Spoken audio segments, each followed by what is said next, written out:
the curious traditions of ballot draws so that people are all fairly allocated to positions on ballot papers. They've happened in different offices across the land, one in each of the 150 lower house seats, but also another 8 of them for the Senate ballots. And we've been watching some of those draws coming in, and our election analyst, Antony Green, has been keeping an eye on some of those draws, in fact attended one himself. And Antony, I think you were at the New South Wales draw. Why don't you talk us through that first of all? Who's got the favoured position? Then we'll talk about some other states and also about the significance of gaining those left-hand positions. Well, I felt sorry for the poor New South Wales Electoral Commissioner who had to read out the names and addresses of 151 candidates before he did anything else. It was worse than watching a Brownlow count.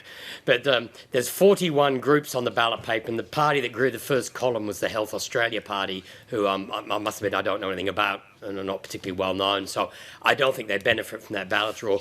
Interestingly, the Liberal Democrats again did well. They've drawn column 4 with David Leyonhjelm, but he's only 2 columns away from the Liberals and Nationals, so there's likely to be less confusion this time, plus the inclusion of party logos on the ballot paper changes things. The Labor Party's in column 14, and the Greens have drawn far to the right on the ballot paper, so I think there's some advantage there for the Liberal Democrats, but essentially the Greens have done poorly. But the biggest news is simply 151 candidates, and the ballot paper's going to be just as big as last time, even with the Senate reforms. Yes, and just to explain that, they all have to be crammed into a ballot paper of a fixed size. Is that right, Antony? So we're likely to see the return of these magnifying sheets or magnifying glasses? I presume so. The difficulty is to print several million ballot papers in time for an election in 3 weeks' time. They have to use offset printing presses, and you can't have a ballot paper longer than 1 metre wide. And the only thing they can do is shrink the font size, hence the magnifying sheets.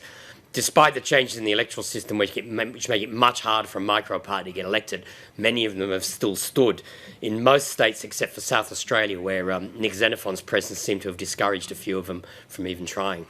Now, we've had a chance to look across some of the other states. Our reporters are sending in lists, having attended the draw ceremonies. In Western Australia, we note that the Liberal Party are way out to the right of the ballot paper there.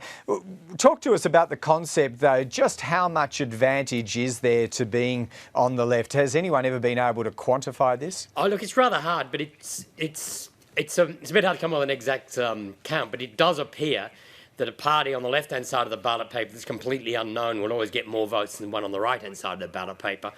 And if you're turning up to vote, the Labor Party's done well. It's drawn quite close to the left in most states, so that people who start reading from the left will find the Labor Party pretty quickly. Western Australia is the worst case for the coalition. And this is a state where they will possibly lose a Senate seat. But the Nationals have drawn well to the left on that ballot paper. In Queensland, there are 19 candidates have nominated for the ungrouped column, and they've virtually got no chance of being elected from there, so that's a lot of deposits to pay for not much advantage. Pauline Hanson and Glenn Lazarus have drawn somewhere in the middle of the ballot paper in Queensland. The Labor Party, column 4, the LNP, column 7, and the Greens a long way across the other side of the ballot paper. Other significant ones in Tasmania, we've seen the, let me have a look here, Family First have drawn column A, Labor column 2, Greens 3, Nick Xenophon 5, and the Liberals in column 6. And in South Australia, all the parties have drawn well. Labor in column 2, the Greens column 4, Nick Xenophon in column 6, the Liberals in column 8, and Family First in column 14. Now, you mentioned just briefly, but we might just explore it a little further, Antony, something different when people pick up the papers this time around. They see a sea of names and boxes, sure, but they also see a party logo for many of those groups above the line. Will that reduce the significance of the left-hand side ballot draw if you can just gaze across and find that logo of your choice? Possibly. The logos are only 7 millimetres by 7 millimetres. I think what's interesting, if you're trying to get noticed on a ballot paper that big amongst all the other candidates standing there, one of the things you want to do is try and stand out. The major parties will have an advantage because they're all standing, I think they're standing 12 candidates, most of them, so they'll have a much wider column, space below the line. And a couple of the micro parties are running joint tickets.